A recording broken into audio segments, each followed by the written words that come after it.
Welcome to active contracts Tamil. So என்னோட name Krishnamurthy. நான் SEBI register advisor கிடையாது. இந்த வீடியோ உங்களுக்கு ஒரு எஜுகேஷ்னல் பர்பஸ்க்காக மட்டுமே.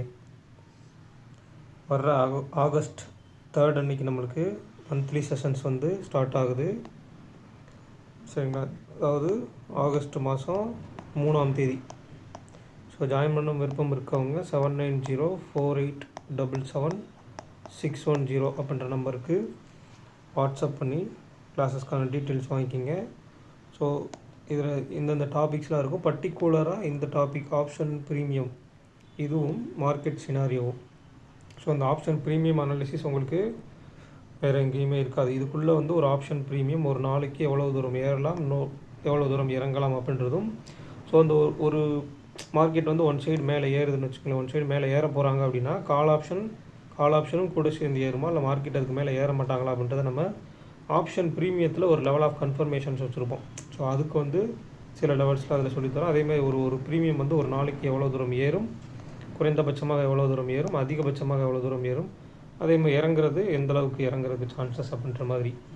ஸோ இதில் அந்த லெவல் ஆஃப் கன்ஃபர்மேஷன் தான் முக்கியம். ஒரு ப்ரீமியத்தோட லெவல் ஆஃப் கன்ஃபர்மேஷனை வச்சு மார்க்கெட் அதுக்கு மேலே அதாவது ப்ரீமியம் இந்த லெவலுக்கு மேலே நின்னால் மார்க்கெட்டும் அடுத்த லெவலுக்கும் போகிறதுக்கு சான்சஸ் இருக்குது அப்படின்ற மாதிரி. அதுக்கடுத்து இந்த மார்க்கெட் சினாரியோ அனாலிசிஸ். இந்த சினாரியோ அனாலிசிஸ் நீங்கள் வேறு எங்கேயுமே மேக்ஸிமம் கற்றுக்க முடியாது. செப்பரேட்டாக நம்மள்கிட்ட மட்டும்தான் இருக்குது. சரிங்களா? வேறு எங்கேயுமே இந்த சினாரியோ அனாலிசிஸ் கிடையாது. இன்றைக்கி கூட நம்மளுக்கு இந்த சினாரியோ அனாலிசிஸ் மார்க்கெட் சினாரியோவில் தான் ஒரு பர்ஃபெக்டான விஷயம் நடந்திருக்கு. என்னென்னு சொல்கிறேன். ஆல்ரெடி நம்ம ரெகுலராக சொல்லிட்டு வர்றது தான். அதாவது ஒரு எஸ்டர்டே முந்தைய நாள் ஒரு லோ டு ஹை அப்படின்னு சொல்லி ஒரு பாசிட்டிவில் முடிஞ்சால், அடுத்த நாள் எஸ்டர்டே லோன்ற ஒரு விஷயத்தை ஓப்பன் ஆனோடனே கட் பண்ணுறதுக்கு சான்சஸ் ரொம்ப ரொம்ப கம்மி அப்படின்னு சொல்லி இது சினாரியோ அனாலிசிஸ். அப்போ அன்றைக்கி என்ன பண்ணணும்னா, புட் ஆப்ஷனை பை பண்ணுறதை பற்றி என்ன பண்ணக்கூடாது, யோசிக்கக்கூடாது. ஏன் அப்படின்னா மார்க்கெட் ஆல்ரெடி நேற்றுக்கு ஒரு பாசிட்டிவ் நோட்டு ஃபஸ்ட்டு 5 மினிட்ஸில் என்ன பண்ணியிருக்காங்க பார்த்தீங்களா? அதுக்கப்புறம் புட் ஆப்ஷனுக்கு சான்சஸே கொடுக்கல, ஒரு சின்ன சைட் வேஸ் தான். அப்போ கால் ஆப்ஷன் பை பண்ணலாமா அப்படின்னா, கால் ஆப்ஷனுக்கு நமக்கு அந்த லெவல் ஆஃப் கன்ஃபர்மேஷன் இருக்குது. அதை தாண்டி இந்த இடத்துல ஷார்ட் எட்ஜோட மிட் பாயிண்ட்டு, ஷார்ட் ரேஞ்சோட பாட்டம் இதெல்லாம் இருக்குது. ஸோ இதுக்குள்ளே நீங்கள் லெவல் ஆஃப் கன்ஃபர்மேஷன்ஸ் எது வேணாலும் வச்சுக்கலாம். ஸோ இல்லைனா ப்ரீமியத்தின் அடிப்படையில் நம்ம அதுக்கு சொல்லி கொடுத்துட்ருக்கோம். இல்லை இது உங்களுக்கு ஓகேனா இதன்படியாகவும் நீங்கள் வச்சுக்கலாம். சரிங்களா? அப்போ ஒரு இங்கே இருந்து வர்ற மார்க்கெட்டு காலைல 5 மினிட்ஸில் அதுக்கப்புறம் இந்த இடம் ஃபுல்லாக ட்ரேட் ஆகிட்டு இருக்கும்போது மேலே 25,200ன்ற ஒரு ஐடிஎம் புட் ஆப்ஷன் இருக்குது. ஏன் இருக்கணும் அப்படின்றது இருக்குது. ஏன்னா நேற்றுக்கு நம்மளுக்கு 25,200 ஸ்ட்ராடல் அடிப்படையில் தான் எடுத்தோம். அதே ஸ்ட்ராடல் தான் இன்றைக்கும் வந்திருக்கு. ஸோ அந்த ஸ்ட்ராடலோட குறைந்தபட்ச எல்லை நம்ம வைப்போம் இல்லையா, 150 + 250. ஸோ கீழே நம்மளுக்கு ட்ரேட் ஆனாலும் செகண்ட் ஆஃப் செஷனில் நம்மளுக்கு கரெக்டாக அதுக்குள்ளே அந்த 150க்கு மேலே வந்தோடனே அங்கேருந்து நம்மளுக்கு ட்ராவல் ஆகி 250 வரைக்கும் போயிருக்காங்க. இப்போ நம்ம சொன்னது உங்களுக்கு ஓரளவுக்கு அண்டர்ஸ்டாண்ட் ஆகிருக்கும். அந்த ஸ்ட்ராடலுக்கு நம்ம ஏன் மேலே 50 பாயிண்ட், அதாவது 25,250, அதேமாதிரி 25,150ன்னு சொல்லி அந்த 50 பாயிண்ட் ஏன் கொடுக்குறோன்றது இந்த மாதிரி ஒரு நாட்கள் நடக்கும்போது உங்களுக்கு அது அண்டர்ஸ்டாண்ட் ஆகும். சரிங்களா? ஸோ ஸ்ட்ராடல் இன்றைக்குமே ஸ்ட்ராடல் படி தான் கொடுத்துக்கிறாங்க. ஸோ இது நாளைக்கு 0-0க்கு எப்படி இருக்குது அப்படின்றத நம்ம பார்க்கலாம். ஸோ இதில் 0-0 வாய்ப்பு அப்படின்னு பார்க்கும்போது முழுக்க இம்ப்ளாய்ட் வாலிடிட்டி சம்மந்தப்பட்ட ஒன்று இருக்கும். அதை தாண்டி இங்கே ஆக்டிவ் கான்ட்ராக்ட்ஸில் நம்ம எடுத்துக்கிட்டால் ஃபஸ்ட்டு இருக்க 6 ஸ்ட்ரைக் ப்ரைஸில் இந்த 25,300 அப்படின்றது வால்யூம் வைஸ் அதிகமாக இருக்கலாம், பட் வேல்யூ வைஸ் கம்மியாக இருக்காங்க. அட் த சேம் டைம் 25,150 நம்மளுக்கு வேல்யூ அதிகமாக இருக்குது. அப்போ ஷார்ட் எட்ஜோட டாப் அண்ட் பாட்டம்னு எடுக்க முடியாது. ஏன்னா ஷார்ட் எட்ஜோட பாட்டமும் 25,200 தான், டாப்பும் 25,250. சாரி, அப்போ 200 புட் ஆப்ஷன் 250னா அப்போ 25,225 அப்படின்றது ஷார்ட் எட்ஜோட மிட் பாயிண்ட்டு. ஷார்ட் எட்ஜோட டாப் 25,250, பாட்டம் 25,200. அப்புறம் ஒய்டஸ்ட்டாக நம்ம எடுத்துக்கிட்டோம் அப்படின்னா 25,100 + 25,250. அப்போ கிட்டத்தட்ட நம்மளுக்கு அதில் ஒரு 150 பாயிண்ட்டு. ஸோ அதில் பாதி வச்சோம்னா 25,175 அப்படின்றது ஒய்டஸ்ட் எட்ஜோட மிட் பாயிண்ட். அப்போ ஒய்டஸ்ட் எட்ஜ்னால் நம்மளுக்கு 100 to 250ன்றது தான். இங்கே ஒரு ஸ்ட்ராங்கில் தெரியுதுங்களா? இதுக்கிடையில் நம்மளுக்கு 25,100 டு 25,250, 25,150 நம்மளுக்கு ஒரு ஸ்ட்ராடல் நியர்பை, 25,200 ஒரு ஸ்ட்ராடல். அப்போ ரேஞ்சு நம்ம எடுக்கிறோம் அப்படின்னா ஸ்ட்ராடலின் அடிப்படையில் எடுத்தால் 25,264 அப்படின்றது ஷார்ட் ரேஞ்சோட டாப்பு. அடுத்து 25,052 அப்படின்றது 25,152 அப்படின்றது ஷார்ட் ரேஞ்சோட பாட்டம். ஸோ இது ரெண்டையும் ப்ளஸ் பண்ணிங்கன்னா 106. அப்போ 25,306 அப்படின்றது ஒயிட் ரேஞ்சோட டாப்.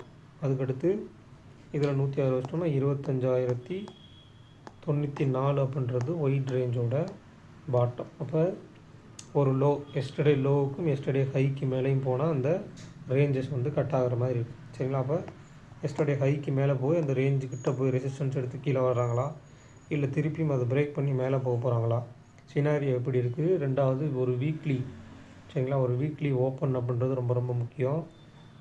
இம்ப்ளைட் வாலிடிட்டி அப்படின்னு பார்க்கும்போது கால் சைடு கொஞ்சம் லைட்டாக ஹையராக இருக்காங்க, but put side implied validity கிடையாது. ஸோ அதை கொஞ்சம் கேர்ஃபுல்லாக பார்க்கணும்.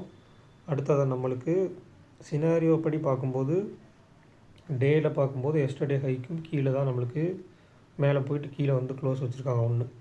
அடுத்ததாக நம்மளுக்கு வீக்லியில் பார்க்கும்போது வீக்லி ஓப்பன் அப்படின்ற ஒரு லெவலுக்கு மேலே இருக்காங்க. அது 25,150க்கு மேலே இருக்காங்க. ஸோ இந்த 150 அப்படின்ற லெவல் நாளைக்கு கொஞ்சம் கீழே வந்துட்டாங்க அப்படின்னா அது கொஞ்சம் க்யூரிஷியலான லெவல் ஆகும். ஏன்னா வீக்லி ஓப்பன் அப்படின்றது அடுத்தடுத்த நாட்களில் ஒரு மிட் வீக்குக்கு அப்புறம் புதன்கிழமைக்கு அப்புறம் போயிட்டாங்கன்னா அது கீழே வந்தால் சப்போர்ட்டாகவும் இருக்கும், இல்லை அது பிரேக் பண்ணி ரெசிஸ்டன்ஸாகவும் செயல்படுறதுக்கு சான்சஸ் இருக்குது. சரிங்களா? அப்போ லாஸ்ட் வீக் நம்மளுக்கு ஹைன்றது ரொம்ப தூரமாக இருக்காங்க. சரிங்களா? அப்போ ஒரு பாசிட்டிவ் மொமெண்டம் இருந்தாலும் கொஞ்சம் ஸ்லோவராக இருக்கும். அந்த எக்ஸ்பைரி டயத்தில் வந்து நெக்ஸ்ட் வீக் எக்ஸ்பைரி, அதாவது வர்ற இன்றைக்கி எக்ஸ்பைரியில் ஒரு மணிக்கு மேலே அடுத்த வார எக்ஸ்பைரியில் உள்ள இம்ப்ளைட் வாலிடிட்டியை பார்க்கணும். கால் ஆப்ஷன் சைடு எவ்வளோ இருக்குது, புட் ஆப்ஷன் சைடு எவ்வளோ இருக்குது, மார்க்கெட் வந்து எந்த மாதிரி சினாரியோவில் இருக்காங்க. இதில் நம்ம முழுக்க சொல்லக்கூடியது சினாரியோ. இப்போ ஓவரால் இன்றைக்கி எடுத்துக்கோங்க, மார்க்கெட் வந்து லோ டு ஹை நம்மளுக்கு முடித்தாலுமே ஒரு பாசிட்டிவில் முடித்தாலுமே நியர்பை ஒரு சின்ன ஃப்ளாட் க்ளோசிங் தான் நடந்திருக்கு. அப்போ ஃப்ளாட் க்ளோசிங் அப்படின்றப்ப இந்த இடத்துல நம்மளுக்கு மேலே 250 கீழே வந்து ஒரு 120, அப்போ ஒரு 130 பாயிண்ட் சம்திங் தான் நம்மளுக்கு லோ டு ஹை இருக்குது. சரிங்களா? ஸோ அப்போ லோ டு ஹை கொஞ்சம் கம்மியாக இருக்குது அப்படின்ற பட்சத்தில் அடுத்த நாள் வந்து எந்த மாதிரி வேணால் நடக்கலாம். ஓப்பன் ஆகிட்டு மேலே போயிட்டு கீழேயும் வரலாம், இல்லை கீழே ஓப்பன் ஆகிட்டு கீழே போயிட்டு மேலேயும் வரலாம், இல்லை இதுக்கு நடுவில் சைட்வேஸும் போகலாம். கேர்ஃபுல்லாக இருக்கணும். இது எந்த மாதிரி ஓப்பன் வைக்கிறாங்கன்றதை பொறுத்து இருக்குது. நிறைய பேர் கேட்கலாம், ஏன் இது ஆக்டிவ் கான்ட்ராக்ட்ஸை வச்சு ஓப்பன் டிசைட் பண்ண முடியாதுன்னு. முடியும். ஏன்னா அதில் வந்து ஐடிஎம் கால் ஆப்ஷன் இருக்காங்க அப்படின்ற பட்சத்தில் மேலே ஓப்பன் ஆனால் கீழே வருவாங்க, இல்லை கீழே ஓப்பன் ஆனால் கொஞ்சம் மேலே போவாங்க. அந்த ரெண்டு விதமாகவும் நடக்கலாம். கீழே ஓப்பன் பண்ணி மேலேயும் கொண்டு போகலாம், மேலே ஓப்பன் பண்ணி கீழேயும் கொண்டு வரலாம். அதனால தான் நம்ம வந்து ஓப்பன் எங்கே வைக்கிறாங்கன்றதை பார்த்துட்டு அதுக்கப்புறம் டிசைட் பண்ணணும். நீங்கள் செல்லராக இருந்துட்டிங்கன்னா பிரச்சனை கிடையாது. ஒரு ஆப்ஷன் செல்லராக இருந்துட்டிங்கன்னா, செல்லிங் சைடு இருந்துட்டிங்கன்னா பிரச்சனை கிடையாது. எந்த பக்கம் அடுத்த நாள் ப்ரீமியம் ஏறுதோ ஓப்பன் ஆனோடனே அவங்களுக்கு சாதகமானதுன்னா நம்மளுக்கு ஆப்போசிட்டாக போனால் கூட ஆப்போசிட்டாக இன்னும் கொஞ்சம் ஆவரேஜ் பண்ணிட்டோம் அப்படின்னா நம்மளுக்கு அதில் ஓரளவுக்கு இல்லை மேக்ஸிமம் ப்ராஃபிட்லேயே நம்ம வெளியே வந்துட முடியும் செல்லராக வந்துட்டோம்னா.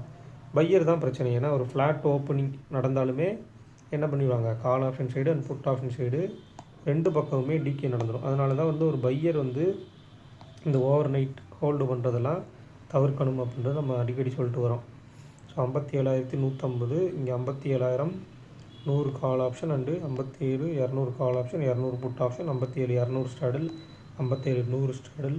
அப்போ 57,000 புட் ஆப்ஷன், 57,500 கால் ஆப்ஷன். இதுக்கு நடுவில் 57,100 அண்ட் 200 இது ரெண்டுமே ஸ்ட்ராடில் ஆக்கி வச்சுருக்காங்க. ஸோ அந்த 100 புட் ஆப்ஷனுக்கும் 200 கால் ஆப்ஷனுக்கும் உள்ள ப்ரீமியத்தை கூட நீங்கள் ப்ளஸ் பண்ணி அந்த லோ ப்ரீமியத்திலேருந்து நீங்கள் ஒரு லெவல்ஸ் எடுக்கலாம். அதுக்கப்புறமா அந்த எஸ்டர்டே ஹை அண்ட் லோன்றது ரொம்ப ரொம்ப முக்கியம் பேங்க் நிஃப்டியை பொறுத்த மட்டும். அடுத்ததாக வந்து பேங்க் நிஃப்டியை பொறுத்த மட்டும் என்ன பண்ணுறீங்க அப்படின்னா, எஸ்டர்டே ஹை அண்ட் லோ எவ்வளோ பாயிண்ட்ஸ்னு எடுத்துகிட்டு ஆவரேஜாக அதில் ஒரு 25% 25% எடுத்துகிட்டு அந்த 25%-ஐ ஓப்பன்லேருந்து மேலே 25, ஓப்பன்லேருந்து கீழே 25, அப்புறம் அந்த 25லேருந்து மேலே ஒரு 25, இந்த 25லேருந்து கீழே ஒரு 25 லைன் போட்டிங்க அப்படின்னாலே அது ஓரளவுக்கு அந்த பர்சன்டேஜுக்குள்ளே தான் அடங்கியிருக்கும் மார்க்கெட். பெருசாக வந்து பெரிய மொமெண்டம் இருக்காது. ஸோ நிஃப்டியில் வந்து கொஞ்சம் ஹையராக கால் சைடு இருந்தாங்க ஐவி. பேங்க் நிஃப்டியில் பாருங்கள் புட் சைடு இருக்காங்க ஐவி. ஸோ இந்த மாதிரி ஆல்ரெடி ஒரு தடவை இருந்து மார்க்கெட் எப்படி நடந்துச்சுன்றது உங்களுக்கு தெரியும். இந்த வீக்லி நடந்திருக்கு. ஸோ நாளைக்கு எப்படி நடக்குது அப்படின்றத பார்ப்போம். 0 to ஹீரோ அப்படின்றத வந்து அதாவது 2 மணிக்கு மேலேலாம் அது 0 to ஹீரோ எப்போ வேணால் நடக்கலாம். சரிங்களா? 0 to ஹீரோ மார்னிங் கூட நடக்கும். மார்னிங் ஓப்பன் மார்க்கெட்டில் கூட நடக்கும். 0 to ஹீரோனா 2 மணிக்கு மேலே இல்லை 2:30 மணிக்கு மேலே தான் நடக்கும் அப்படின்றதெல்லாம் சும்மா கட்டுக்கதை. அதெல்லாம் நம்பக்கூடாது. காலையிலே நடந்துடும். காலையிலே போன வாரம்லாம் பாருங்கள், போன எக்ஸ்பீரியெலாம் காலையிலே நடந்துச்சு. ஒருத்தர் வந்து 2 மணிக்கு 2:30 மணிக்கு கேட்டுட்ருக்காரு. 2:30 மணிக்கு சார் 0 to ஹீரோ எங்கன்னு? காலையிலேருந்து 0 to ஹீரோ நடந்துச்சு. அப்போல்லாம் எங்கே சார் போனீங்கன்னு கேட்டேன். ஏன்னா 0 to ஹீரோன்றது நம்ம அந்த குறிப்பிட்ட டைமில் தான் இருக்கும்லாம் கிடையாது. அது மார்னிங்கும் நடக்கலாம், 10 மணிக்கு நடக்கலாம், 11 மணிக்கு நடக்கலாம். ஸோ அதனால் டேபிளை வந்து அனலைஸ் பண்ணுங்கள். டேபிளில் ஒரு 6 ஸ்ட்ரைக் ப்ரைஸ் எடுக்கிறீங்களா, அந்த 6 ஸ்ட்ரைக் ப்ரைஸுக்கு மிட் பாயிண்ட் என்னென்னு பாருங்கள், ஓவரால் எட்ஜ் என்னென்னு பாருங்கள். அந்த எட்ஜில் மார்க்கெட் வந்து எந்த பக்கம் எட்ஜில் இருக்காங்கன்னு பாருங்கள், மேலேயா இல்லை கீழேயா. அப்போ மிட் பாயிண்ட் எவ்வளோ தூரம் இருக்குன்னு பாருங்கள். அதை நோக்கி ட்ராவல் ஆகிறதுக்கு சான்சஸ் இருக்கான்னு பாருங்கள். ஸோ ட்ராவல் ஆகிறதுக்கு அங்கே இம்ப்ளைடு வாலட்டிலிட்டி இருக்கா, ஒரு கீழேருந்து மேலே போனால் கால் சைடு இருக்கா, மேலேருந்து கீழே வரணும்னா புட் சைடு இருக்காங்களா, இந்த மாதிரிலாம் பாருங்கள். பார்த்துட்டு அப்புறமா டிசைட் பண்ணணும். எடுத்தோடனே நம்ம வந்து டைம் அடித்த மாதிரி அங்கே வந்து மணி அடித்த மாதிரிலாம் அங்கே 0 to ஹீரோலாம் வராது. எப்போ வேணால் நடக்கும். நம்ம தான் அலர்ட்டாக இருக்கணும். அதேமாதிரி ப்ரீமியத்துக்குன்னு ஒரு சில விதிமுறைகள் இருக்குது. ப்ரீமியம் எந்த சைடு டிகே ஆகுறாங்கன்னு பாருங்கள். டிகே ஆகிறவங்களுக்கு 0 to ஹீரோ. இன்றைக்கி யார் டிகே ஆகிருக்கான்னு பாருங்கள். ஒரு க்ளோசிங்கில் நம்மளுக்கு யார் டிகே ஆகிருக்கா, புட் ஆப்ஷன் சைடு அதிகபட்ச டிகே நடந்திருக்கா இல்லையா. ஸோ அப்போ அந்த புட் ஆப்ஷன் சைடு டிகே நடக்குது அப்படின்னா நாளைக்கு புட் ஆப்ஷனுக்கே கூட கொடுக்கலாம். சரிங்களா? ஓவரால் புட் ஆப்ஷன் சைடு நடக்குதுன்னா புட் ஆப்ஷன் சைடும் கொடுக்கலாம். இதில் வந்து யார் வந்து ஹையிலேருந்து அதிகமாக கரைஞ்சிருக்காங்க, கால் ஆப்ஷன் ஹையிலேருந்து அதிகமாக கரைஞ்சிருக்காங்களா இல்லை புட் ஆப்ஷன் ஹையிலேருந்து அதிகமாக கரைஞ்சிருக்காங்களா. ஸோ ப்ரீவியஸ் க்ளோஸ்லேருந்து யார் பர்சன்டேஜ் வைஸில் யார் அதிகமாக கரைஞ்சிருக்கா, கால் ஆப்ஷனா இல்லை புட் ஆப்ஷனா. அப்போ நாளைக்கு காலையில் ஓப்பனில் வந்து யாரை கரைக்க போகிறாங்க, ஓப்பனில் பர்சன்டேஜ் வைஸில் யார் புட் ஆப்ஷன் கரையிறாங்களா இல்லை கால் ஆப்ஷன் கரையிறாங்களா. ஸோ திருப்பி அவங்களுக்கு கொடுக்கணும்னா எது வரைக்கும் மார்க்கெட் வரணும்.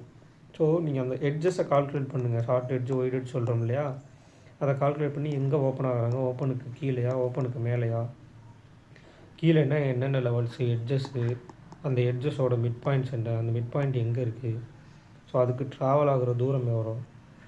நேற்றுக்கு கூட ஒருத்தர் சொன்னார், ரொம்ப குழப்பமாக இடியாப்பமாக ரொம்ப குழப்பமாக இருக்குது.